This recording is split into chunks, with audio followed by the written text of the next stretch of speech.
What is up, guys? Welcome back into the channel. Obviously we are back here in the woods. We have the trail camera right there. We did move it from the last location. We have my girlfriend Shaylin, her little brother Shyler, and we got a deer feeder here that we are going to be putting probably somewhere over here next to the trail camera, just because we did get a picture of a nice deer. They are running through the corn quite often here. Probably be able to pick up some tracks through here. A lot of them, obviously right there, a lot of them, of the pictures we were getting, they were running up through the corn or they were coming back this way, and the trail camera is just a little far away. So I figured if I can set this feeder up and get them up here a little bit closer to get a little bit better of a picture. I'm thinking maybe right in this general location. And I picked up just a cheap one. It's a little gravity feed. It holds, I think it said 80 pounds or so, I don't know what it said. But we were gonna get one of the automatic ones, but since it's only gonna be out here for about a month and a half, I figured I'd just get one of these cheaper ones and I can always upgrade. So we're gonna go ahead and get it staked up over there, get the corn and stuff thrown in it here real quick, and then yeah, hopefully we get some pictures. So stay tuned, guys.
Hopefully you guys could see that all right. We got it set up over here.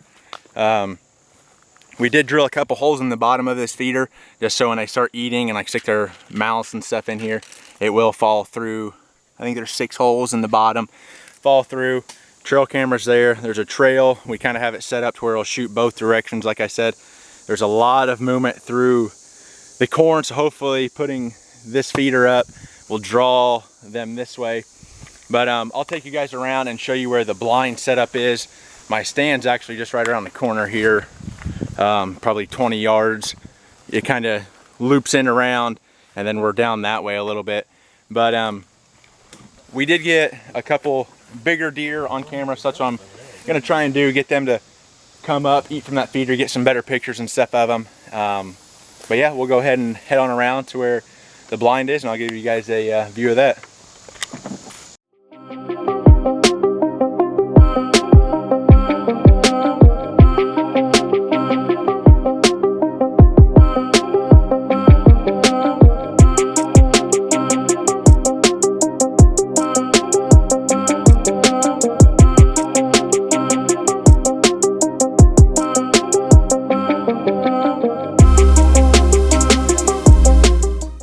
So this spot here, guys, is basically what I built, I don't know, 3 or 4 years ago.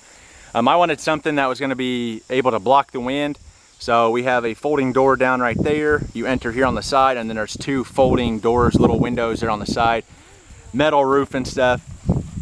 But I like this spot because right back here through those trees, there's probably a 3 to 5 acre piece of grass woods area that we planted, and then they just follow this corn like crazy. Cool thing is that woods there actually isn't ours. Yeah, it's broke. It's been dangling like that, so I put it back up there. But no, like I said, that woods there actually doesn't belong to us. There's a fence row, old cattle fence row that runs along there, so it kind of funnels the deer to come down the woods there. There's a break in it where I shot my big 13 pointer, I think 3 years ago, 2018, so 3 years ago. There's a break in the fence, which is nice because like I said, it kind of funnels them. And then they also follow this creek here and then this wood line all the way down. So it's kind of like a natural funnel here. I try and keep this nice and mowed.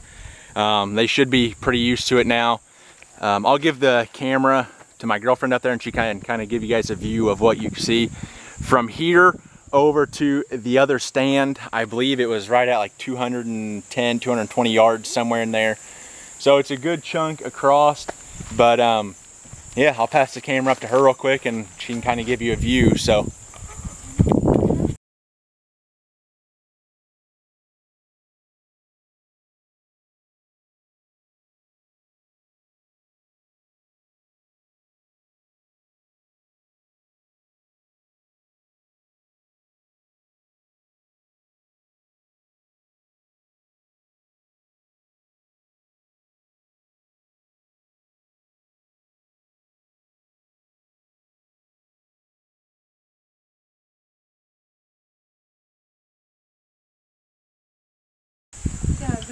So guys, I'm on the side of the blind here. That's that field I was talking about. Like I said, it's about 3 to 5 acres of, we planted, let me climb down, we planted some hayseed back here. And it's nice because there is water here, this big ditch. So it gives them plenty of, I'll say vegetation and resources and stuff. So I think I might end up putting a stand back there on this side overlooking. There's a bigger tree just down the corner here, just to overlook this field here. We used to plant crops back there, or have crops back there, but with it being surrounded almost 3/4 away with trees, didn't get much sunlight, and nothing grew back there. But so what we did is we went back there, planted the hay, and then up here, I think my old stand is still, there's a trail. My old climber stand still in one of these trees. What I used to use. How do they cut it down? Yeah, you can see the hook right here where the tip of my finger is. But it was a climber stand that I just threw up in the tree and stayed up there. And put an old wooden ladder up to it. My safety harness is still up there. But they come through here quite often. You guys might ask, why are you out there without like having scent or anything on? Guys, this is farm ground. They're used to coming out here with tractors and people, like human scent and stuff like that. So us being out here a month or so before hunting season isn't gonna affect them much. Like I said, they still got to come out here at the combines and stuff. The deer will get that diesel fuel smell, all that stuff. So it doesn't really affect them much. But no, I'm ready for deer season. I know she's ready for deer season. We'll get that, hopefully some footage this winter of some hunting stuff. So